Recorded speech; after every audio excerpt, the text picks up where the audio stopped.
Purushottamaham Vande Shri Guru Dinataranam Paramanandamadanam Shri Chaitanyeshwaram Namo Vishnupadaya Krishna Prashtaya Bhutale Srimate Bhaktivedanta Swaminiti Namane Namaste Saraswati Deve Gauravani Pracharane Nirvishesha Shunyavadi Paschatya Deshatarane Jai Shri Krishna Chaitanya Prabhu Nityananda Shri Advaita Gadadhar Srivasadi Gaura Bhakta Vrinda Hare Krishna Krishna Krishna Hare Hare Hare Rama Rama Rama Hare Hare Jai Shri Radha Madhava Krishna Sakhi Vrinda Ki Jai Shri Nrsimhadev Prahlad Maharaj Ki Jai Shri Panchatattva Ki Jai Shri Radha Govinda Dev Ki Jai Shri Jagannath Baladev Subhadra Sudarshan Chakra Ki Jai Shri Gauranga Mahaprabhu Ki Jai Srila Prabhupada Ki Jai Ananta Koti Vaishnava Vrinda Ki Jai Gaura Bhakta Vrinda Ki Jai. Thank you so much for being in time. I'm Sri Radha Govinda Dasi. I'm an author of 10 books. I'm also a faith coach and a relationship coach. I have my own website where I do coaching sessions. I use different skills to help women, that's my main focus, to have healthier relationship with oneself, with Krishna and with others. So today I want to share 3 concepts that immensely help me in my life, and I would like to share with you so it can help you in your life. And the main theme is relationships, because people nowadays have money, have jobs, have houses. They can literally have anything, but the most difficult thing is harmonious family life, having good relationships where there is trust, there's harmony, there's faith, and there's a sense of joy that used to be traditionally, right? Traditionally in India, family was our everything. For family, we would go and work. For family, we would earn money. For family, we would focus on status. And today, everything is reversed. You know, for status, people marry. For money, people marry, right? Yes. And people marry based on, is he also an engineer? Is he also, is there enough compatibility on a material, mundane, social level? And this is very perverted reflection of what brings us joy. You must have seen in Instagram, there's this meme going around, maybe you saw it. There is this voice of a male, please come, and it says, so if the man is the head of the family, what is the woman? What is the wife? Have you seen it? This is a very famous one, it's going around now on Instagram. So, if the man is the head of the family, what is the wife? Okay, and it says, the wife is the neck, because she can turn the head as she wishes. And although this is a joke, but it's actually a very relevant joke. Please come, Hare Krishna. So, it's a relevant joke because it is like that in society, traditional Indian societies. The man was the one who was the head, right? And the woman was the one who was the neck, who could literally drive the guy to go out of his house, get out of his bed and go and work. And she was the reason that they would have many kids. She was the reason the family was together. So the importance of women is, let's say, not emphasized enough. And instead, see, in my personal experience, when I came to Krishna consciousness, I was very young. Got introduced to spiritual life. And then when I actually went outside in the world, and then I realized that the whole system of equality is very misunderstood. There is no doubt that according to Vedic tradition, women are more important. Women are more powerful, but it's understood in a wrong way today. So what is the wrong understanding? I don't know how many of you know, there's something called human design. I do some coaching, I do some free sessions for girls about it. If you're interested, you can participate in it. This concept, it really changed my whole idea of what it means for me to be a woman, to be in spiritual life, and to have a successful life. So, the reason that I was able to write so many books, the reason I was able to travel so many countries and establish my own institute was discovering these aspects of the great difference between the feminine and the masculine. So today everything is about trying to fit that round hole in a square peg. We are all forced to become like others. Try to fit into the education system. There's a famous quote by Mark Twain. He said, "Don't let your schooling or college interfere with your education." You must have heard it. It's a very famous quote. So the realization of that came to me through this system called human design, where we actually have different personalities. We actually have different purposes in life. And so as women, our role is so much more subtle, and our power is so much more internal. For a man, just getting out of his bed, go out, put whatever he was wearing traditionally was lungi, right? Now it's shorts. So get out of his shorts, wear his pants, and go to work. Essentially, that gives him that place in the society. It makes him feel fulfilled. But for women, no. I am a professional. I'm a psychotherapist. I did astrology. I have had hundreds, if not thousands, of clients in my life.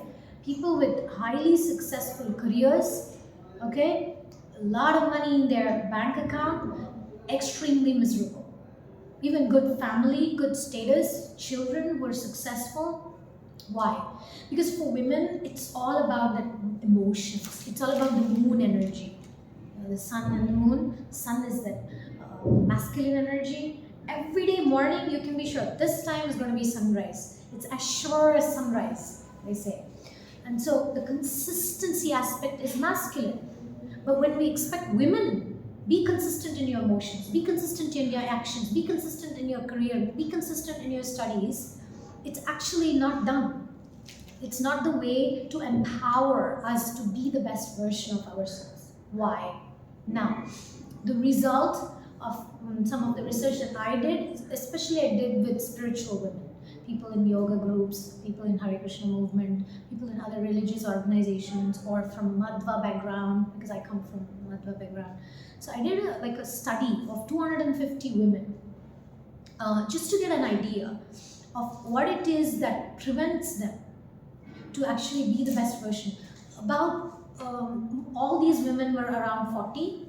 So by 32, 35, they started experiencing what you call as a midlife crisis, which is too early to experience.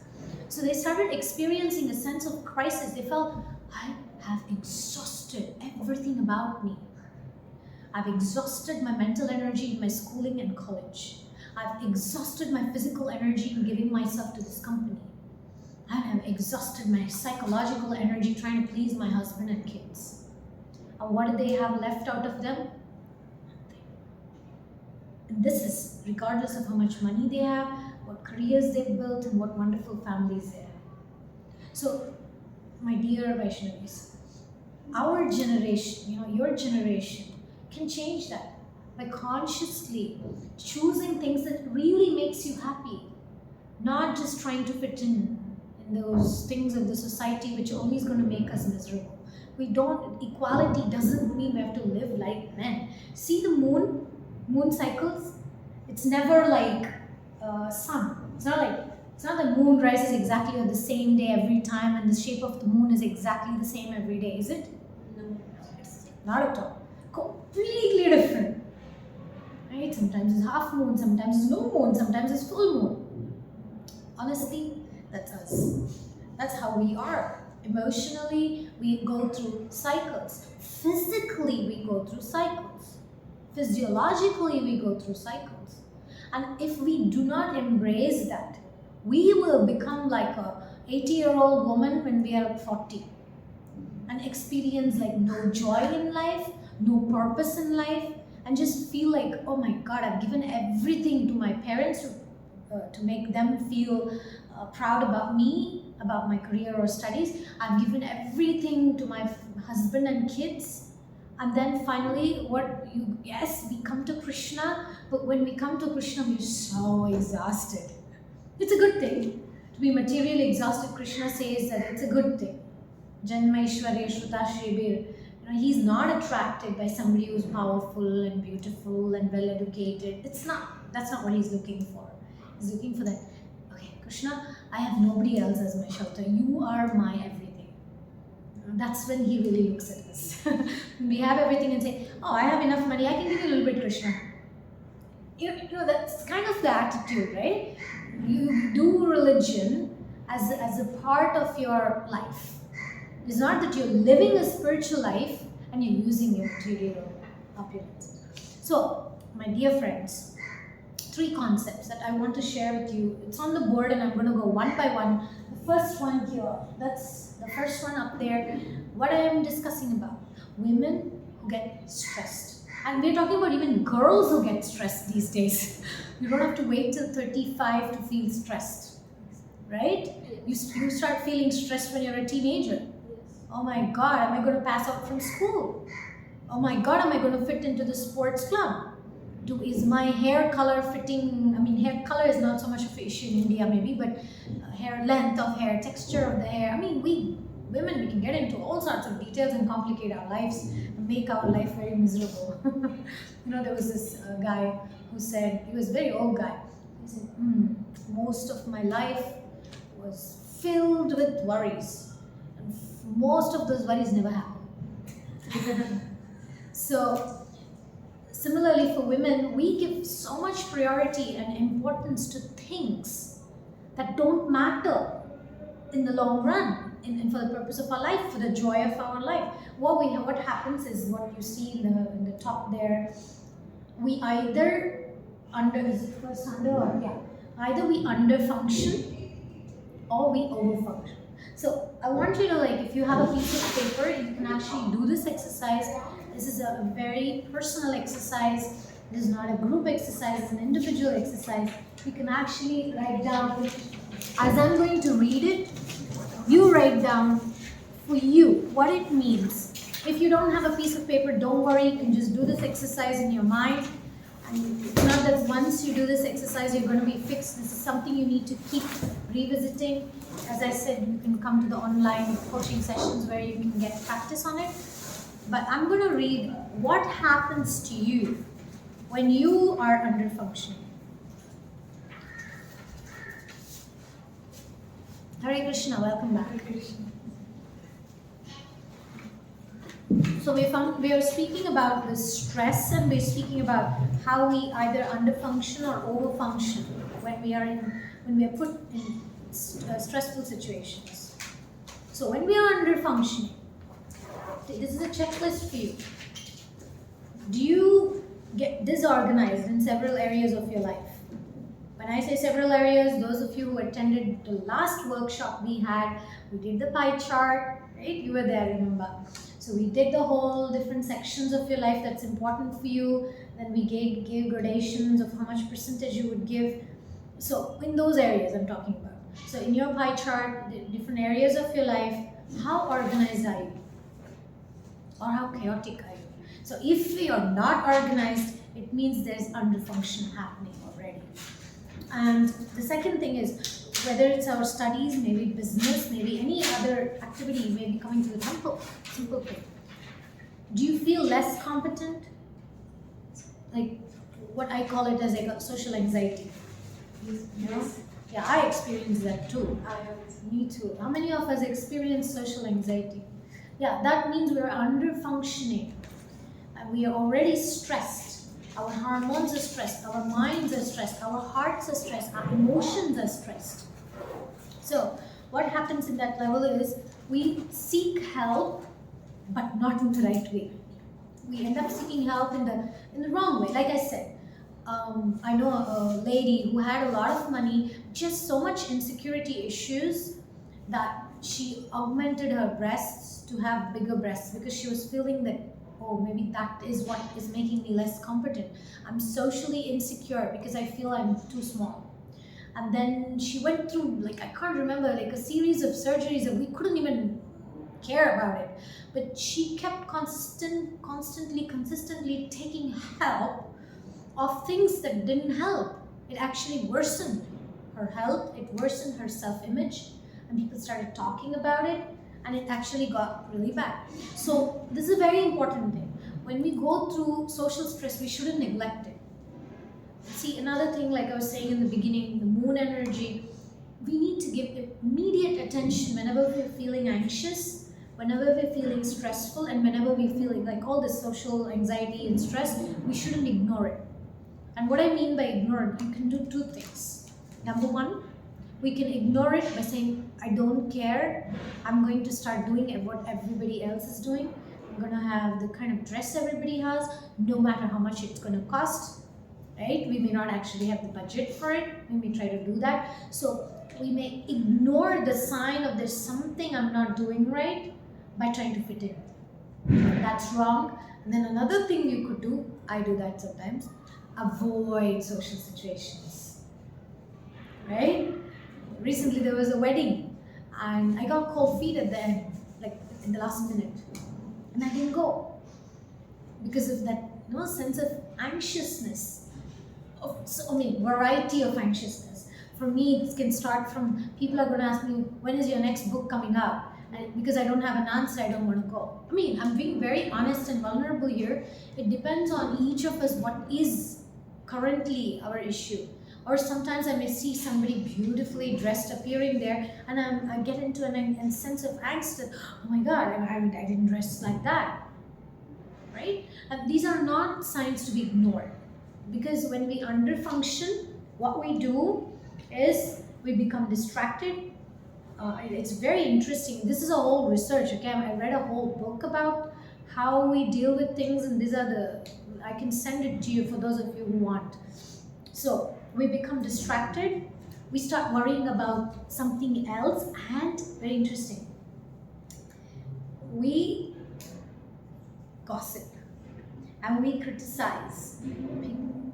Like, let's say we see somebody very well dressed and there is a sense of anxiety that I am not as well dressed as this other person, or I'm not as pretty as this other person, I'm not as educated as this person, I'm not rich as this person, I'm not whatever it is that is for us, right? It's not the same for all of us.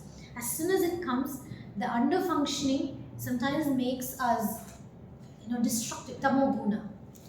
Krishna says in Tamoguna we react by the sour grapes analogy, because maybe I don't have as pretty hair as her. So what I start saying, having long hair is actually such a... Right, we do that. So that's not a very intelligent way of dealing. We don't grow in that way.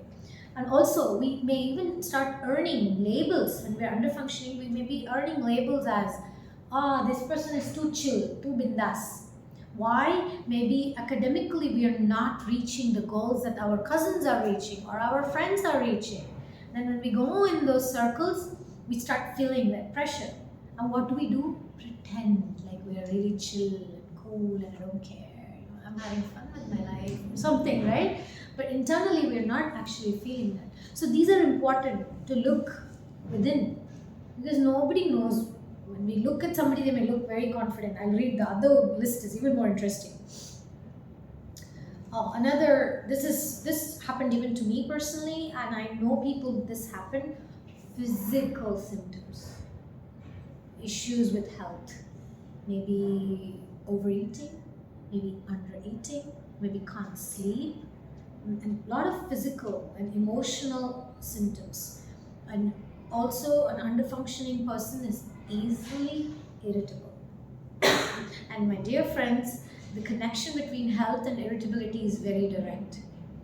When you're not taking good care of your health, you become very irritable with your parents quickly. How many of us that happens? Yeah, it's because we are not balanced. We are having all this stress in our mind, and we're not eating the diet that we would actually like to. We're doing all up and down, right? And then something the parents say which is very normal, just immediately we react. So if you're doing that already, these are symptoms of an underfunctioning person. And people go for therapies for years to fix themselves to come out of such situations. And this is also very interesting, the contrary side of the situation. We find it difficult to show our strong, competent side to others. Like I said, let's say my cousin and I started off studying together 4 years ago, right?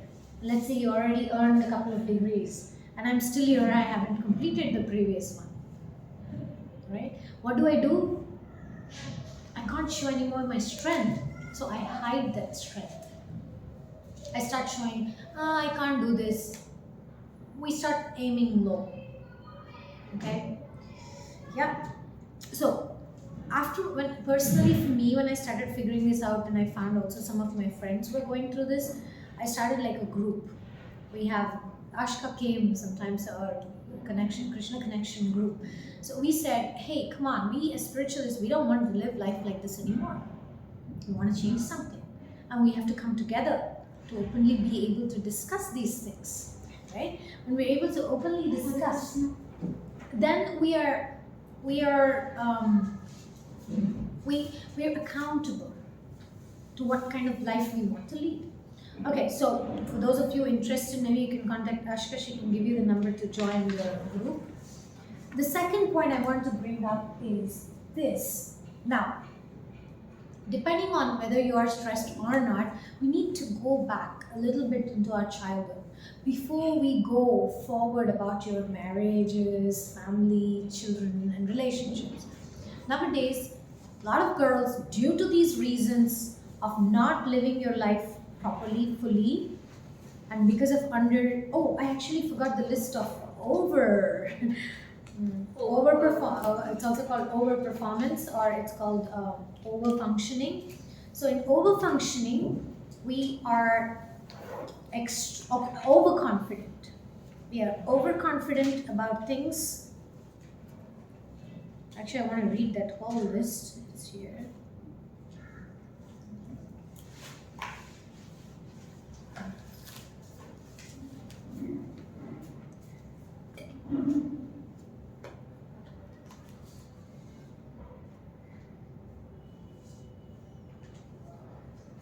Any questions so far? Any comments? Mataji, due to some kind of discomfort, like if I don't, I'm not feeling comfortable in a certain situation, or if somebody said something or so in any situation of discomfort, the temperature of my body rises. I start like if somebody will touch my body, like it feels like I'm having fever. So why does it happen to me? And I'm dealing with it for about 1 year. So yes, and I feel like my whole energy is drained, and I start feeling weakness. So it really causes me a lot of trouble. Mm-hmm. Yes. I'm sorry to hear that, but I relate to that. See, there are so many, let's say, angles, so many perspectives that I can address that issue. So let's start with one which is very common and applicable to all of us, Ayurveda. Okay? In Ayurveda, there is Vata, Pitta, and Kapha. Okay, these are the constitutions of the body. So depending on our particular constitution, anything in excess causes what we call as dosha. Okay? You seem to be of a Vata constitution by nature. Means you're quick, you learn things easily, you're very good in how you communicate, you are easily prone to worrying, very quickly you tend to worry about things. And if there are emergency situations, you're really good because you're there, you quickly arrive. Those are like tendencies of a Vata person. Now, whenever the Pitta gets in excess, in your case, it seems to be the situation, temperature rising. It's typical of Pitta. Now, when I say constitutions, Vata, Pitta, and Kapha, we need all of them. Without Vata, we cannot move from place A to place B. You could not have come from your homes to the temple today. You cannot. Without Pitta, you cannot actually get up from the bed. Because you need fire. You need this stamina to keep awake from morning till evening. You need Pitta. Okay? And Kapha, you can't go to sleep without Kapha. So we need all of them, but each of us have something primarily than the other. Okay? And in your case, it seems that the Pitta imbalance could be happening. So it might be a good time to visit an Ayurvedic doctor and check what's going on with your body, because it doesn't seem very normal to have such increase of temperature without like an external source of a reason. It seems more psychophysical in nature. Having said that, coming back to today's topic, it's very relevant what she asked with that. She seems to be going into that zone of underfunctioning, react. Because in life we will have to face people, we have to face disappointments, we have to face challenges, right? We have to. But again, why I'm sharing this with you is I was under the notion many years that I have to fit in, I have to perform. But please don't go that road. I had to learn in the hard way. But you don't have to do that. If you're already experiencing that, it's time to take a look at your life and see if you want to keep living like this. If not, make some changes. Make yourself more comfortable, more happy, more sattvic. Okay, we're not saying become rajasic, because rajas doesn't last long. Krishna says that whatever starts in rajaguna will end in misery. Initially it will seem wow, fire, right? Initially, wow, nice fire. But then we get bored. So I want to read the list of over-functioning people. When I read this, you'll probably think of some people in your life. Because here I don't see anybody. I mean, in the group of girls I remember, but today it seems more we have the issue of overfunction here more than underfunction. Oh no, we have the issue of underfunction more than overfunction. So if overfunction under stress, you may feel that you know what is best, not just for yourself, for others as well. The sense of overconfidence. Nobody needs to teach me anything. Your parents don't know anything about you. Nobody knows anything about you. You know. Not only that, you know what your parents should be doing, what others should be doing. By the way, there can be mixtures. We can also be under-functioning in some areas and over-functioning in some. But that's not Krishna conscious way of life, my dear girls. Krishna conscious way of life is humility. I am insignificant, but the Lord that I praise, He is significant. He is powerful. In Krishna consciousness, we don't subscribe to these modern day affirmations. I am confident, I am powerful, right? I am happy. No, we say, I am a servant of Krishna, and therefore, yes, of course, I'm a happy servant of Krishna. I'm a confident servant of Krishna. But we don't separate our surrender to Krishna and these things such as confidence or happiness or anything. So, why did I bring that up? Oh yeah, when we think I know what is best, nobody else knows what is best. For me, it's not a Krishna conscious attitude. Next, we move in quickly to advise, rescue, mediate, and take over. Something to write down if we have that issue. Next, I have this difficulty. Having difficulty sitting back and allowing others to struggle with their own problems. Sometimes we want to go and stop people from getting into trouble. We want to help others. And in the process, we may get overly involved with other people. So it's supposed to be an overfunction syndrome. Avoid anxiety about your own personal goals and problems by focusing on others. It's also called, you may want to see on Fridays, we have a session, it's called like adult children issues. Like we are adults, but we still have some issues of childhood that we haven't processed. So on Fridays, Ashka sometimes visits. We have an online coaching. It's like a coaching for girls only to focus this issue. Why do we focus on other people? Why do I have problem looking at my life? Doesn't it happen? You know, it doesn't matter what your neighbor or your friend or your cousin has accomplished or achieved. It doesn't matter. Compare yourself only with yourself. What you were last year or last month. That's what matters. So as soon as your mind starts going on somebody else, there's something unhealthy. Okay. Next. Have difficulty sharing your own vulnerable, under-functioning side, especially with those who are viewed as having problems. Which means we may be having the under-functioning issues, but we pretend. We pretend our life is together. But my dear friends, that doesn't last long. And then I have seen my friends having breakdowns, getting into depression. And marriage is not going to fix that.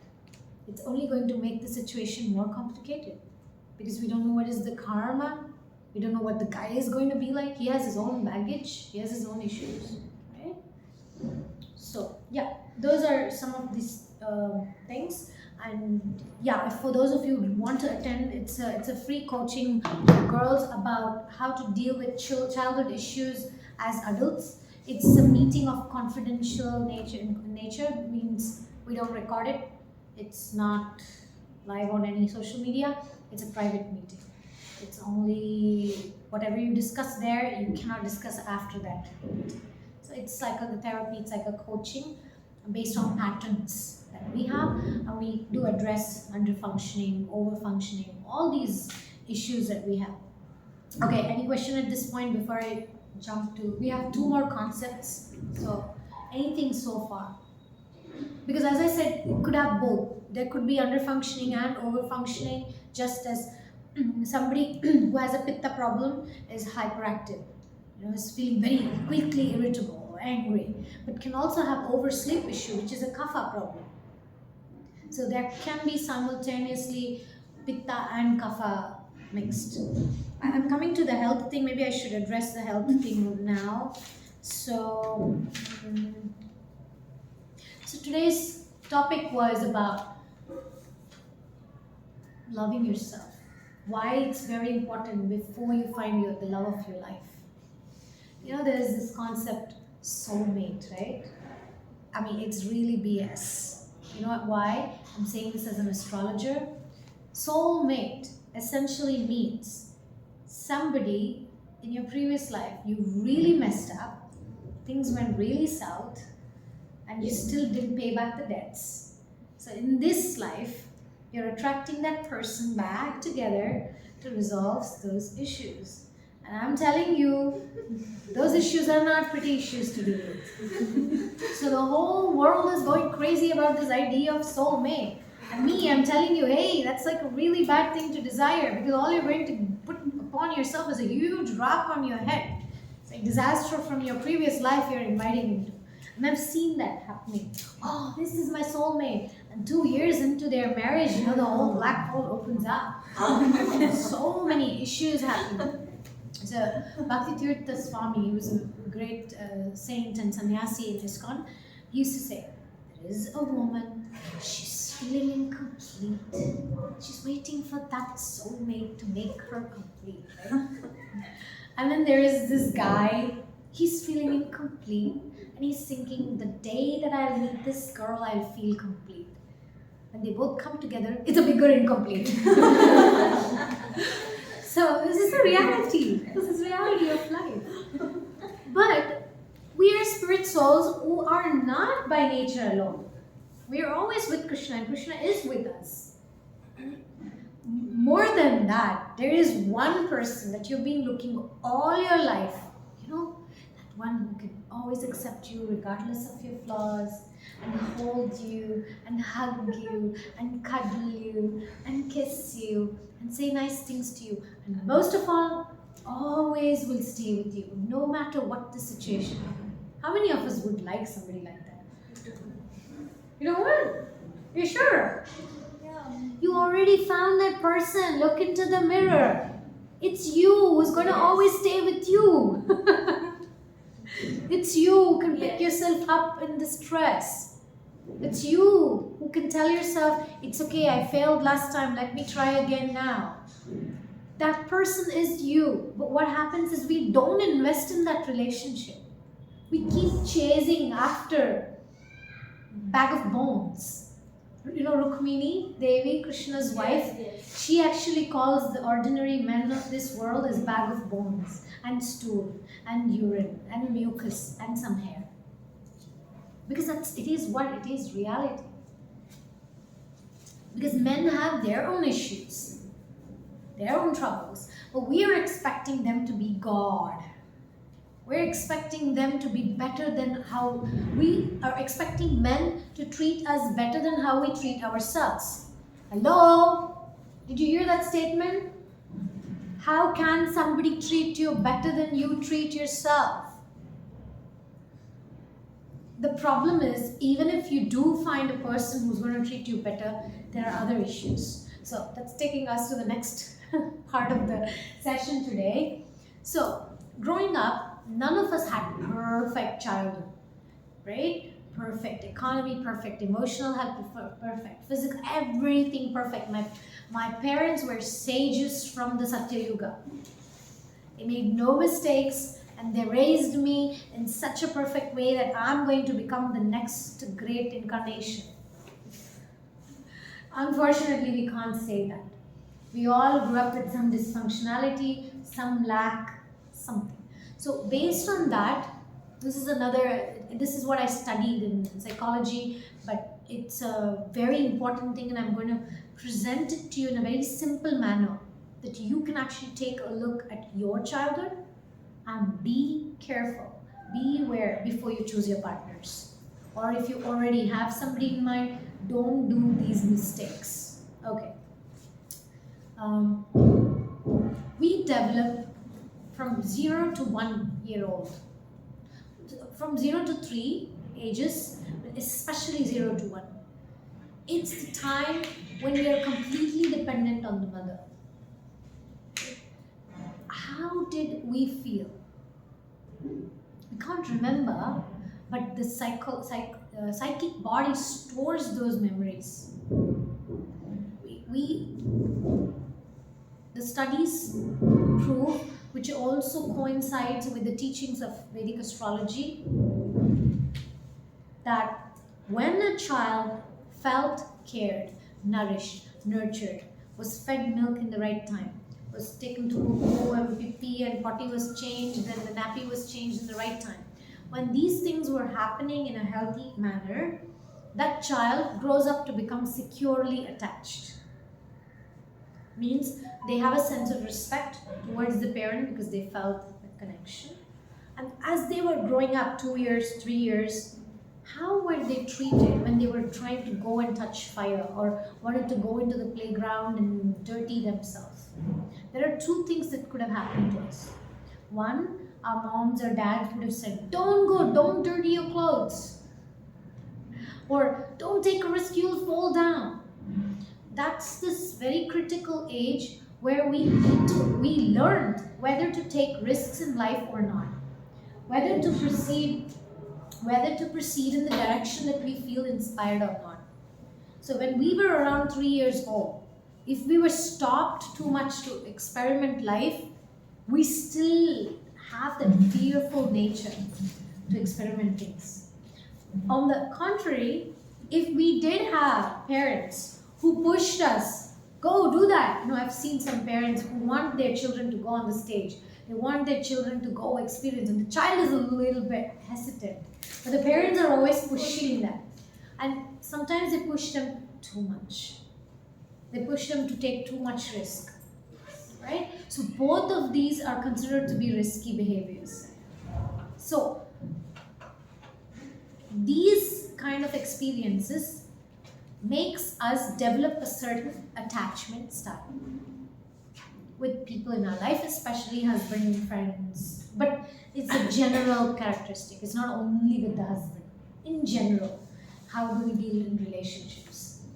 I'm not saying everything is dependent only on those years of you being 1 year, 2 years, 3 years old. It's not only that. There are many factors.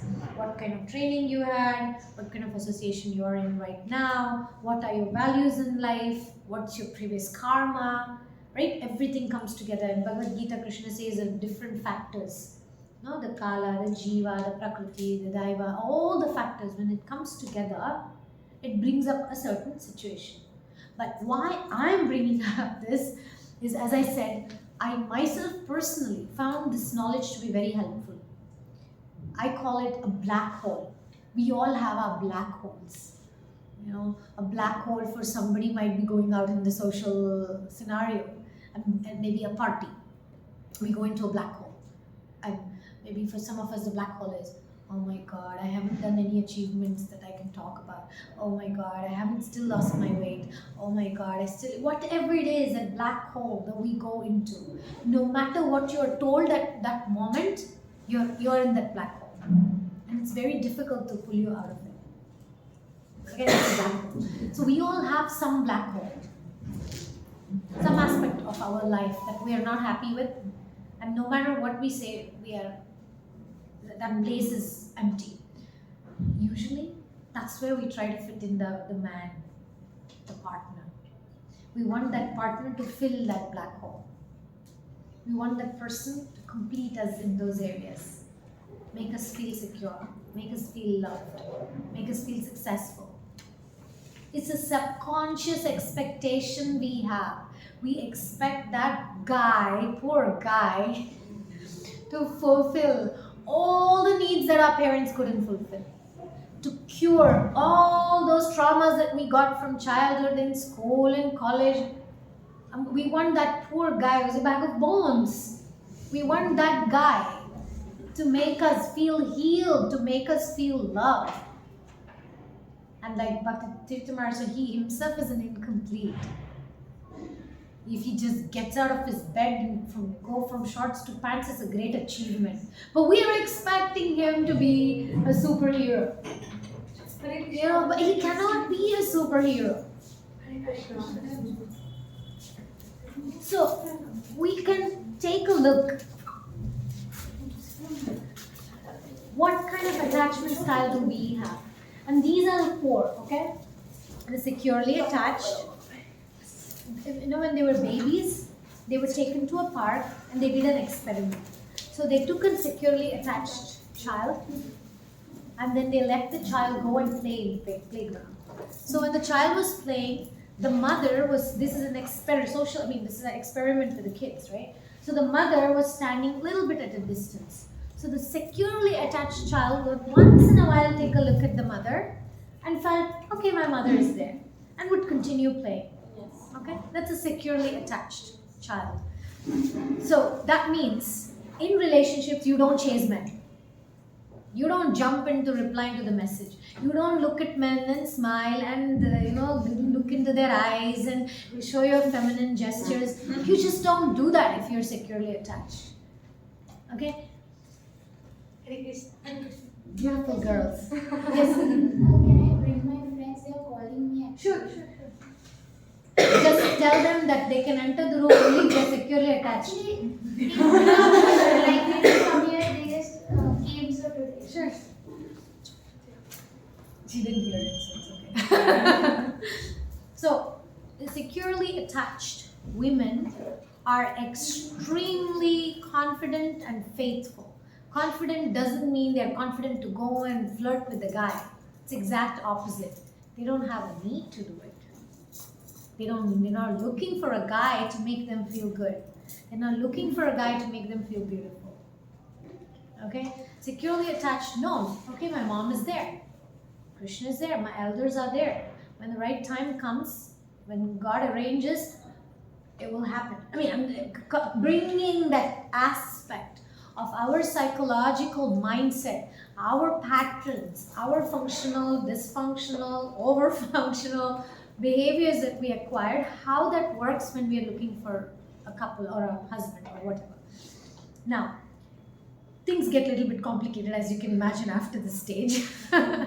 So after this stage becomes anxiously attached.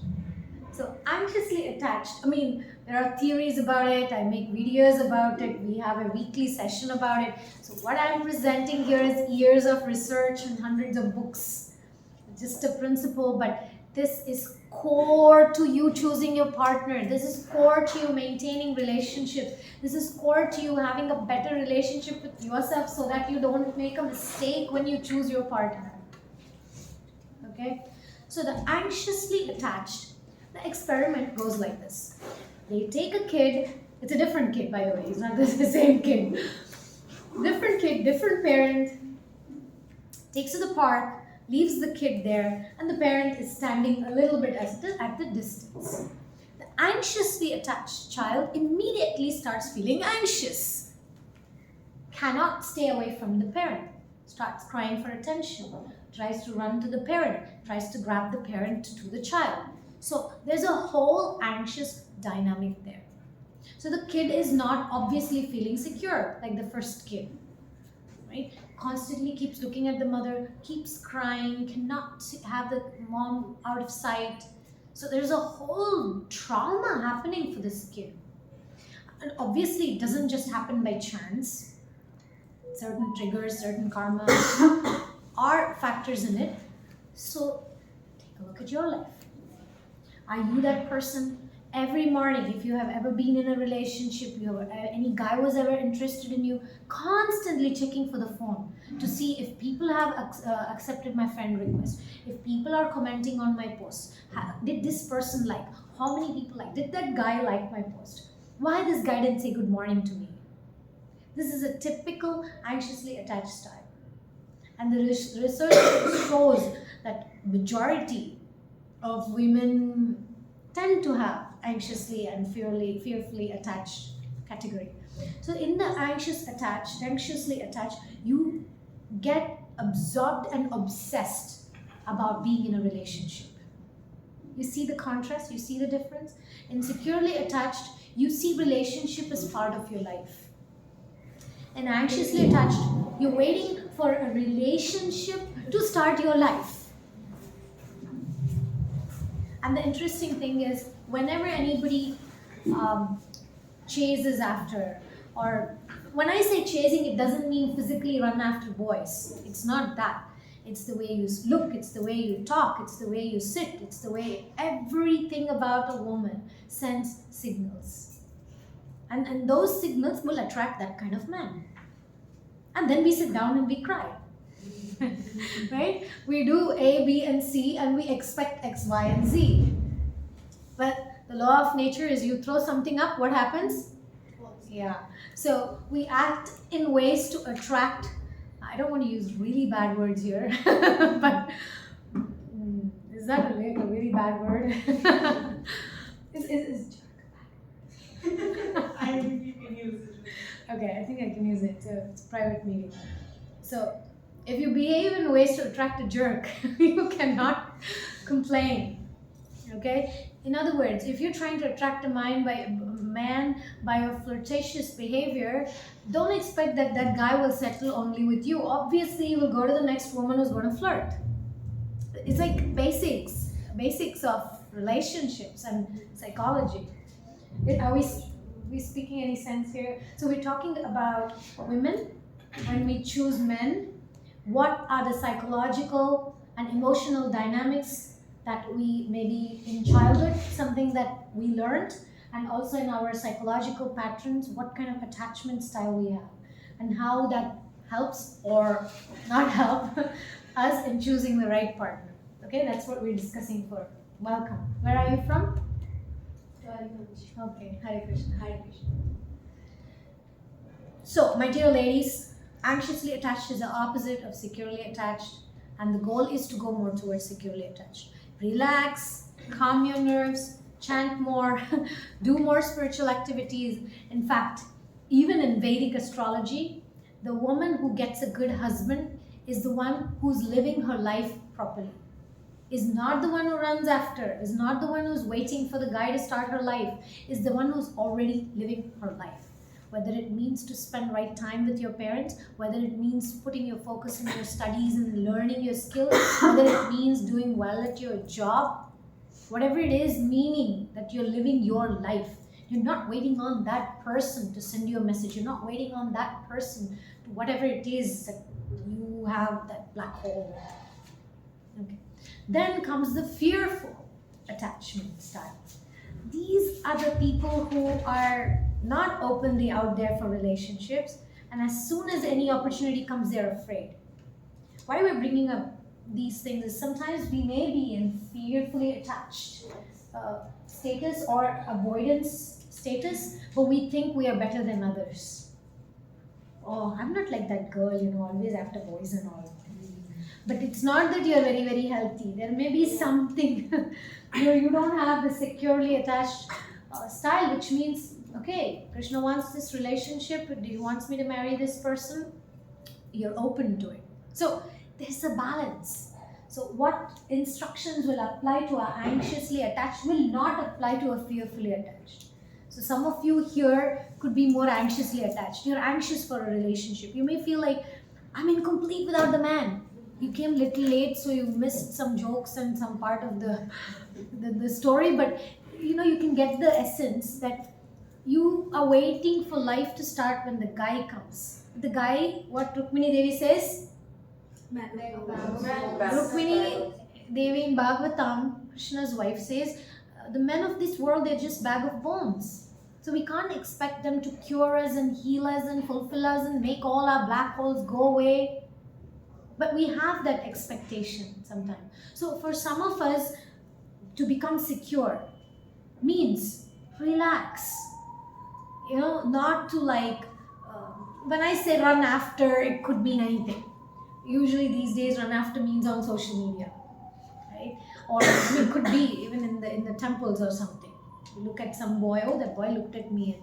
I mean, my dear girls, my grandmother used to say, she used to say, don't spill your feminine energy. It's very precious. Keep that for a higher purpose, for the purpose that Krishna has for you. To live a joyful life, long term. Don't just blow it. And my grandma says, don't cram in 25 years of romance in 6 months and get burnt out. That's today, right? Our grandmothers, 25 years, they'll still be romancing. My grandma won't change her sari when grandpa is there in the room. To 25 years of marriage. Today is like, finish it, bored. Why? Because there is all these unhealthy patterns. But what means fearfully attached? Let's go to that point. So again, when I'm cautiously bringing the fearful attached to some of you here, not to all of you. And some of you, I look into your faces because I kind of know you a little bit. So fearful, some of you close your ears about fearful because that's not you. Okay, fearful is when you think, I'm not good enough. Even anxiously we'll feel it, and we're waiting for the guy to say we are good. We know we are pretty, but we want the guy to say to us. So that's also anxiously attached behavior. But with the fearful, it's so much fear of being rejected. Yes. Right? Because we don't believe in ourselves. The kid in the experiment, type 3, fearfully avoidant kid, when they brought the kid into the park, the child resisted to go and play. It didn't let the mother go. At least the anxiously attached child was even able to come to the park and grab hold of the mother. But the fearful child did not even come into the playground. So for those of you who have that pattern, you may be blocking something Krishna is sending your way. And I don't mean boys, I mean to say friendships, I mean to say relationship with your cousins, relationship with your neighbors. Starts from that, my dear girls. And you know what? It starts from you. Sometimes you're even afraid of yourself, right? Some of us are afraid to go in front of the mirror. So, fearfully attached, something may have happened in childhood that may have given you that sense of, I can't do that. It's like you dread relationships. But deep inside, you want to be loved. You want to be accepted. So you need to start with that person you found, I said, right? You found that person. Who is that? Yourself. You found that person that you can actually connect to Krishna with. That's never going to leave you. It's you. So, because with Krishna, it's like, you know that Krishna is loving, is accepting, you know that. But with yourself, you can condemn yourself a lot. You can say, I'm not good enough, I'm not pretty enough, I'm not intelligent enough, I'm not good enough. And then we end up with the wrong people, wrong guys, wrong husband. Okay. So again, fearful is not for everybody. Some of you need to be careful, stay in your boundaries. Some of you learn these truths of life, that you're a precious child of God, you're a beautiful child of God. Be open to Krishna's plans. And then we have avoidance attached. These are people who can be very confident on the outside, and they appear like they don't need relationships. So avoidance, these are people very difficult to have a relationship with sometimes. You devote to them, you keep giving, thank you, you keep giving your attention, you keep giving your affection. These people, they're very closed, emotionally closed, but externally they're like, I don't need a relationship. And I'm telling you something, anxiously attached are usually attracted to the avoidance. Because it's like a perfect match. I mean, a perfect match in a negative way. Because the anxiously attached is always anxious to try to gain attention, to gain validation, to gain approval, and the avoidant will not give it to you. So it's a good game. You can keep playing it. So the goal for all of us is to reach to the securely attached. And the way to reach to that securely attached is association. Who you associate with. Krishna. Yes, Guru, Sadhu, Shastra. We associate with the teachers, great teachers who give us teachings which are broader than just what's that? Sleeping, eating, mating, defending. Think of something. And also what's texting or what is it? Instagramming or whatever. Social mediaing. That's also part of the eating, mating, defending nowadays. But some higher purpose. Becoming willing to do the best for yourself and for those people in your life. Okay, that should be the goal. Not just trying to fit in, not just trying to find somebody to make yourself feel good. It's more than that. Your life is meant for more than that. Okay, am I making sense? Yes. Anything you want to ask? Any questions?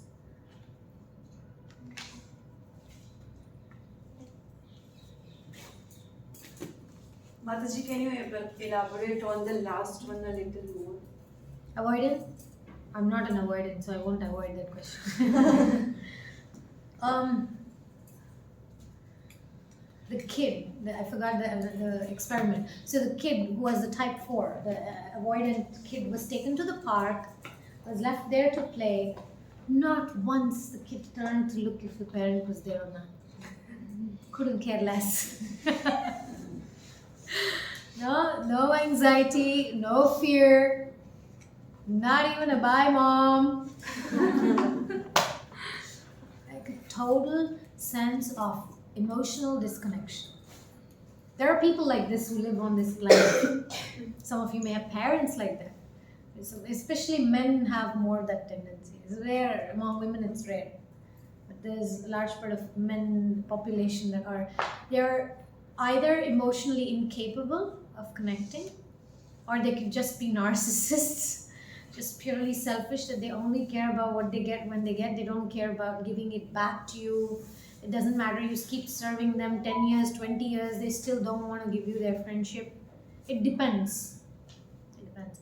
In my experience, I have like a couple of people in my close family circle who are avoidants, and it really takes them a lot of energy to interact with others. And they feel like it's a waste of time. Relationships are a waste of time. And they truly believe that. But deep down, the child definitely needs protection. There's a deep down, they are also people, they don't necessarily need validation. They don't need you to tell you're beautiful, you're nice. Even if you say that to them, you say, I know that, you don't need to tell me. They have that strong sense of ego, yeah. Very strong. But the theory, both in Vedic sciences, such as astrology or in psychology, it is explained that these are very wounded people. They have certain wounds that, when you get wounded by situations, you get numb. You don't want to open up for emotions. So they say people who hurt others, they do that because they're very hurt. It's not usually nice, happy, loved people that go around hurting others, right? It's usually wounded people that hurt others. So the theory is that avoidant types, if they can just go live in the forest, it's okay for them. But if they're living in the human society, I'm not going too much in that because I don't see anybody like that. If you're an avoidant, you wouldn't even come to this session today. Avoidants are people like they're allergic to social interactions. They're allergic to any emotional engagement. Especially they're uninterested in any talks such as this. They can be very intellectual. They can be very spiritual on an intellectual level, but it's very hard for them to open up to emotions. Essentially that. And they're not attached. But they're still called avoidance attachment style. So they avoid problems. You have a problem, you go and tell them, you're hurting me so much. Okay, I have something else to do, bye. No. Yesterday you didn't pick the garbage and the whole thing, the whole dogs that come and made a mess in front of the house. Oh. So, like, really, they don't have a sense of, you can say compassion, that they are maybe hurting others, or they just want to avoid that situation. They will not get into a discussion with you. Anyway, be careful about men. You may be attracted, some of the anxiously attached types can be attracted to men who are avoidants. You may see that as a strength. You may see them as very, very staunch, pakka, whatever, devotee who's very detached, very nice. But in the long run, it can cause you difficulties if they're not working towards becoming securely attached. So securely attached means you want acceptance, but from the right people. Securely attached means you know that you have insecurities, but you don't have a problem to open up to the right people, your Shiksha Gurus or your mentors, and address that. And you don't let the worm grow. Because it's like, if you keep it, it's not a problem to be anxiously attached, but it's a problem to deny that we are anxiously attached. It's like a disease, like you said about the heat, no? To not accept it, to deny it, it can, maybe at one point it's like opening a can of worms. It's like, what happened to her? Well, you never shared maybe. So it was happening already. So it's very, very important in such sanghas, where we come together, we open up, we share, like I was mentioning, the Krishna connection group we have, and then we have this dealing with our childhood issues, bringing more sense of securely attached connection. Maybe I'll send you also the links and you can share. If they want to attend, I have like a free coaching programs for girls about these topics that we're discussing today. Okay, then the third part of the talk today.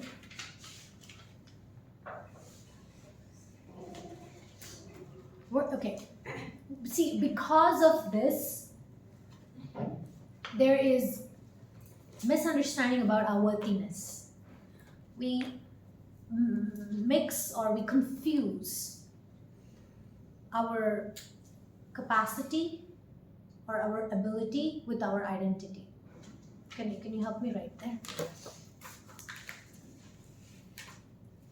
Capacity.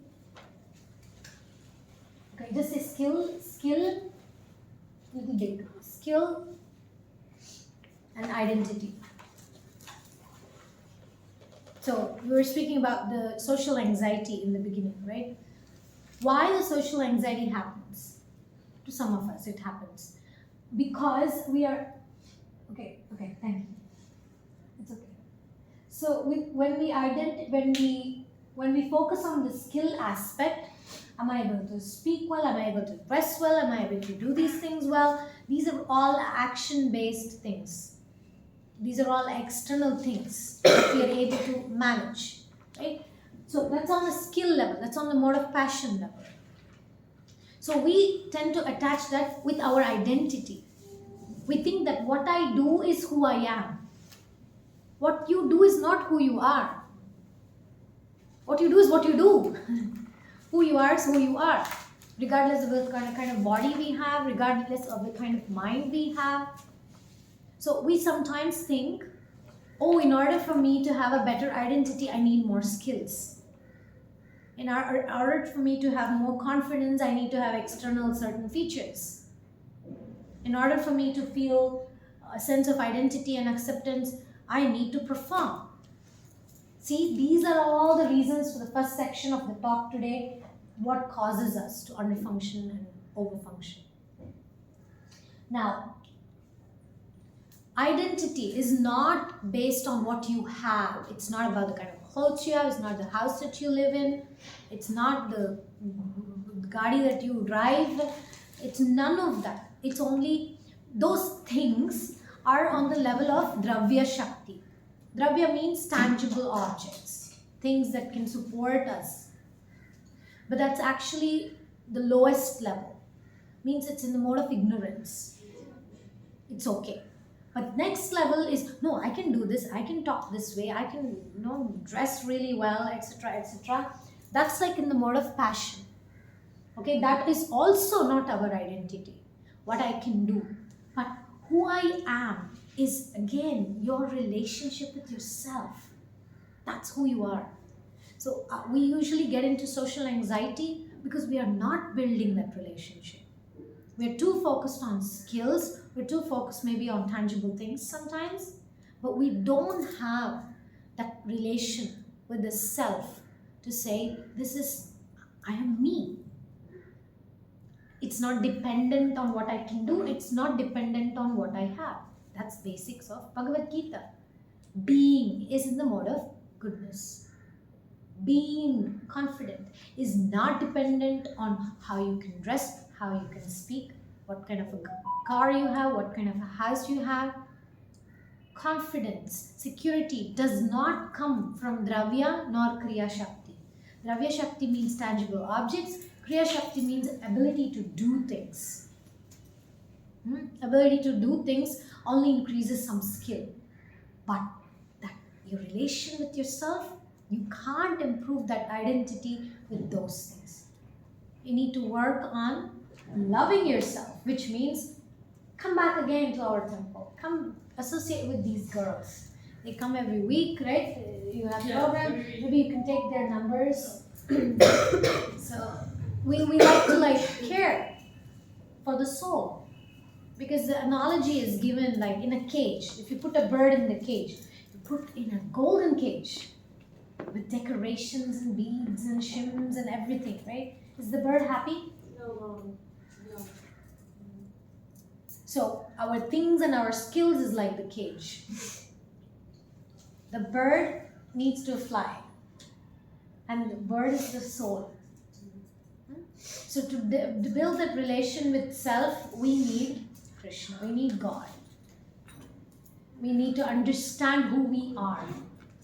Because in this world of dualities, people are only focused on what we wear, right? It's all about that. What's your degree, what you wear, what kind of car you have, and then they die. It's nothing interesting. But when you come to spiritual life, it's unlimited. You discover, oh my God, I didn't know that aspect of myself as a soul.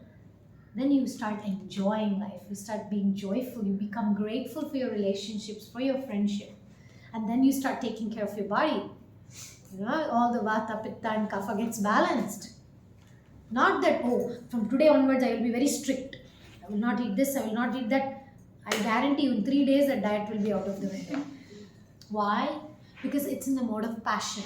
To say, from now on, I'm not going to do this. It's in the mode of passion. Why? Again, I'm focusing on Kriya Shakti. I will do this, I will not do this. But starting from passion or starting from ignorance will not make us complete the task. Some people say, I'm sure some of you can relate. I've done that also many times. Once I have the perfect shoes and the perfect gym clothes, then I'll start going to the gym. I'll get an exercise. Right? Just once I have it. And then that shoes will also be there, the dress will also be there, and say, don't look at it, avoidance. You have avoidance attachment with those items in your house. Because we keep telling ourselves, once I get Dravya Shakti, once I get those things, then I will do, and then I will feel confident, I will feel healthy. Nahi hota baba. It doesn't work like that. You should work from being. I am a healthy being.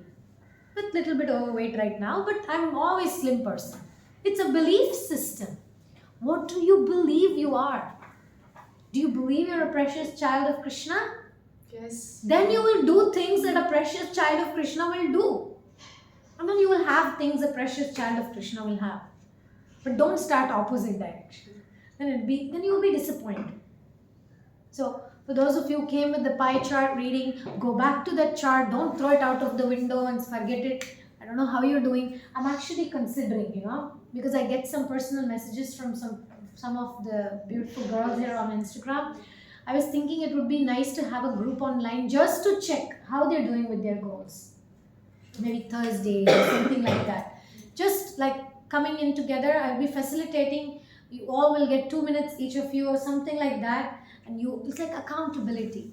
It's like creating a community where you're focused on living in the solution. Otherwise, I have to draw this. There is the problem. This is the world of problems. And you are all PhDs in it. So you all have PhDs in this, so I don't talk much about it. But then there is also the world of solutions, if you didn't hear. Okay, this is a world of solutions, okay? I mean, it's much better than what I'm drawing here, but just for the sake of explanation. So, the invitation is, look, most people are very experts in living there. This ये काम नहीं कर रहा है, वो नहीं ये ऐसा है, वो ऐसा इसकी वजह से मेरा life ऐसा है, and all that. The blame game, right? You remember the blame game. So that's very easy to live here. And this is very difficult. सब कुछ छोड़ छाड़ कर, just become completely monk or whatever, completely live in the solution. I am Atma, Rama, and then completely focus. Akhilanda Koti Brahmanda, everything belongs to him. That sense of absorption, right? I mean, that's also kind of unrealistic. But we can live here, being part of the solution. Yes, I got these insecurities, problems, like I said in the beginning. As women, we need to give importance to our emotional status. We need to heal ourselves before we enter relationships. Then we'll be better. I think you're the only one married here, I think, right? Yeah. I mean, yes. So we can both, also 3, okay. So we can, 3 of us give you a guarantee that we can only be as good as a spouse if we are healthy and happy. Am I right? Do you agree? If I'm miserable, I'm sad, I'm lost in my black hole, I will only pull my partner also in the black hole. Yes. I'm living my life and I'm happy and I'm joyful and I'm like, oh, there's this gift of a person Krishna is sending with faults and flaws, by the way. Not that the gift will come all packaged with flawlessness. They'll have their own issues like we have. And then we say, oh, that person can, take advantage of our beautiful life. So we serve that person. So if you enter marriage in that mood, I will serve this person, you have a chance. If you enter that I will enjoy, that person will make me feel good, that person will cure all my problems, I think you should go in another universe. So I was saying something about the 50%, yeah. So, here, we are coming to this point here. If you want to live in the solution, again, join, maybe let's say, how many of you are free on Thursday evening, say 6:30? Yes, something like that, 6:30. How many of you, this is especially those of you who attended the last other 2 workshops, when we spoke of our goals, those of us who want to live our life to the full potential, and you can take advantage of me, which is humble self, humble me. No, I'm not humble actually. Me and my service and my professional experience to assist you to focus on your goals.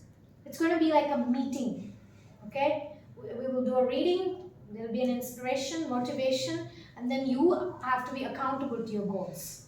You come and then you will share something every week. Next week you have to share what's happening. Don't get into avoidance attachment here, okay? We are working to become securely attached. And also attend the Friday one. Ashka comes to the Friday one. This is about dealing with your patterns and working on securely attached.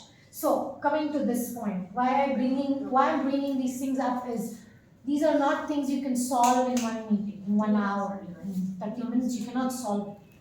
This is something, it's like coaching, it's like therapy, it's like medicine. You need to keep doing it again and again and again until it becomes part of you. Then you'll have a happier relationship with yourself, with Krishna, and with others. How many of you want a happy, successful relationship with yourself, Krishna, and others? Yeah, I call it the transcendental triangle. See, this is Krishna, God, this is you, this is others. You can't neglect any of that. It's very intrinsic. Even if you're brahmachari, sannyasi, it's still relevant. It's called the transcendental triangle. Actually, I did a whole seminar workshop on that. But today we're focusing on the last point for today. That's the compatibility and capacity. Like those two incompletes, the incomplete man and the incomplete woman get stuck like that. The two incompletes, when they come together, they're a bigger incomplete, remember? Yes. There is so much overemphasis on this aspect of compatibility. I said right in the beginning about traditionally people would use money for relationships. Nowadays, what is that famous thing? What's that? Love money and use people. Yeah, you would use money and love people, and now it's like you use people and love money. And the same thing, the house, it was meant to be with loving family. Now people divorce and fight for the house. Or not even divorce, even brothers fight for the house, property, small plot of land. They want to kill each other. Right? So Kali Yuga is going to become more and more difficult to have harmonious relationships. No matter how much money you have, no matter the status, the compatibility will be based, Prabhupada said, it will be based only on sexual appeal. Do I find this person attractive? The problem is if you only go for that, there's no other strong, substantial relational, let's say, assets, then the relationship is not sustainable. If he's attracted to you today, tomorrow he'll be attracted to somebody else. Yes. Physically, I'm saying, because we are all changing. So if he likes somebody with long hair, then there may be somebody else with longer hair. But if we base our relationships not just on compatibility on a mundane education level, not just on money, not just on interests, but based on values. But for that, that's why I wrote that, compatibility and capacity. A few years ago when I met one of my mentors, it really helped me to change my mood as a professional. Like I was saying, I have hundreds of clients, both on the psychology clients, psychotherapist, as a psychotherapist, the clients, and then as an astrologer, the clients. And both people were so obsessed about compatibility. Right? Are we compatible? Are we compatible? Are we compatible? But with all those 250 people that I researched, the conclusion is this. Imagine a kitchen. Fantastic fridge, excellent kitchen. There's an oven, there is all the ingredients that you need to make a feast. Everything imaginable, best Italian marble, best grinder, mixer, milk, paneer, everything. The fridge is full of fresh items. But you don't know how to cook. That's like having a perfect compatibility, but there is no capacity. So many relationships, there was no compatibility. Both people had completely different backgrounds. They were from different castes. They spoke different languages. And what else? What are the compatibility factors these days? Who would you say is compatible?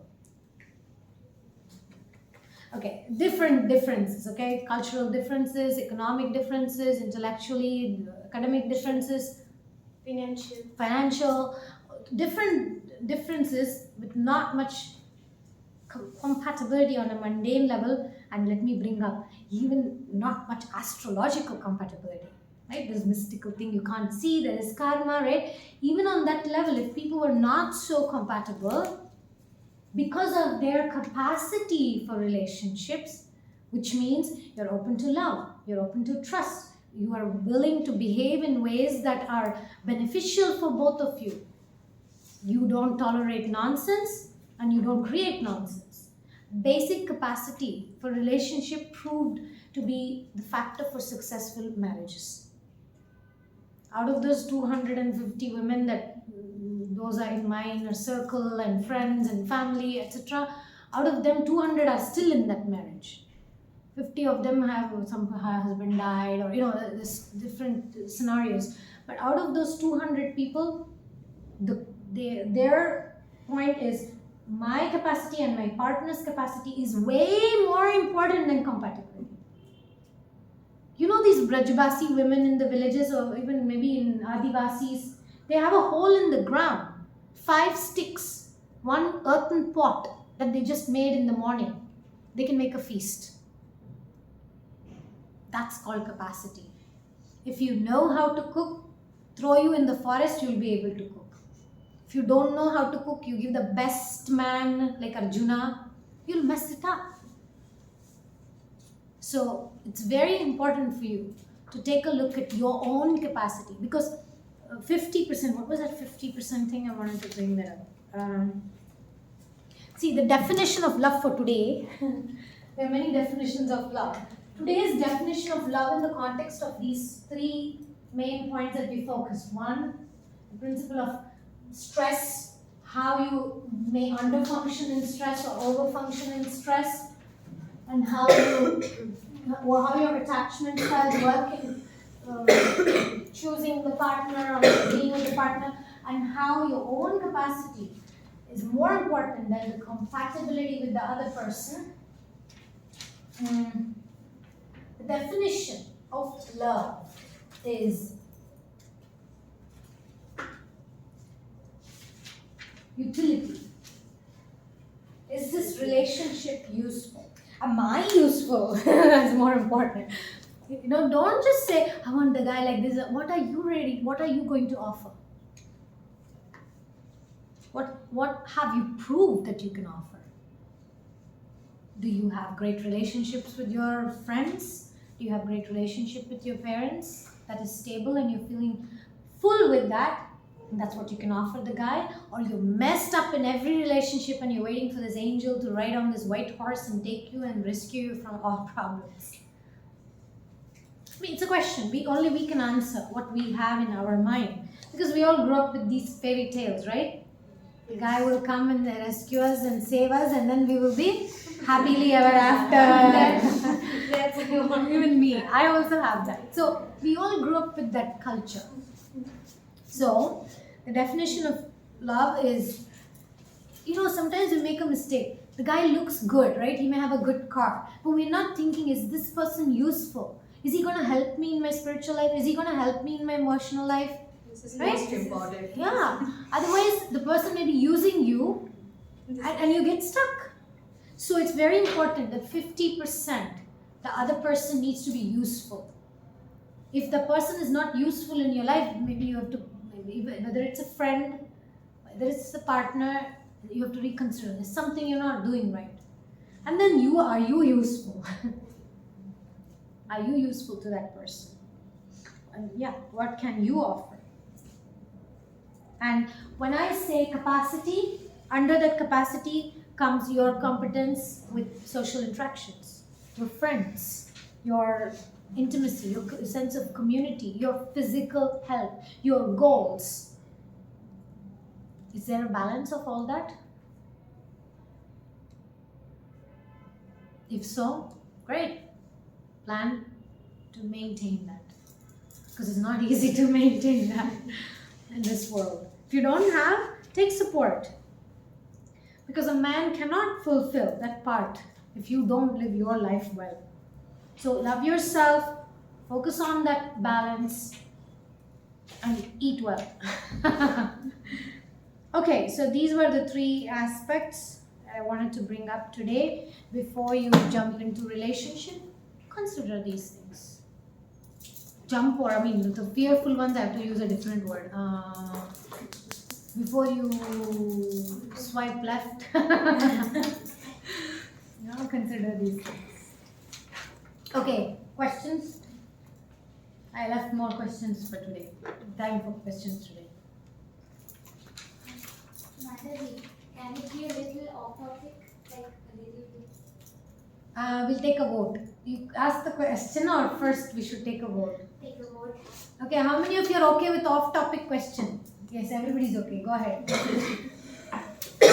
Mataji, like I have a kind of anxiety disorder, and sometimes, like when I get really hyper, I have a panic attack thing. I mean, I know the right thing to do, but like my mind is so messed up that I can't even like start the thing. I mean, I can't say what exactly happens to me, but then I can just feel that thing. I mean, the doctor said to consult a psychiatrist, but my mom and dad thinks that like it's pretty normal. It happens these days, but it is not normal. I mean, the moment is like really drains me out. First of all, let's give her a hand for, because it's not easy for somebody who has that anxiousness, social anxiety, to speak up in a group of women in a room full of people. also have this Can we address her? Yeah, many people have that. So the point is, she's able to get out of her comfort zone. First of all, her vulnerability in expressing a weakness. And second of all, she seems to be an introvert who has a hard time, really struggles with it, and is able to come up and speak. So for some people, certain things are austerity. And for her to speak up like that is definitely an austerity for her. So thank you for your courage. What you're doing already is a great sign of somebody who's walking towards the solution. Okay? You're aware of it. Many people are not even aware, right? We discussed about what people do when they're socially anxious. I mean, I had an episode a few days ago. There was a wedding and I couldn't go. I got cold feet. So social anxiety is a huge thing and it needs to be addressed. So you're already aware. You're willing to do something about it. Excellent. Like I mentioned, Krishna Connection group is one of the groups we have actually today at 6:30. You can join. It's a free group for women. We discuss this kind of things. What is blocking us in Krishna consciousness openly? It's not live. It's not going to be available to watch later and all. It's a live meeting and it's confidential in nature. So whatever we hear in that meeting will be in the meeting. So we have this kind of support groups. There are many other devotees who conduct these kind of groups. There is something called Youth Sangha on Facebook, and there are professional devotee women who are psychologists, psychiatrists,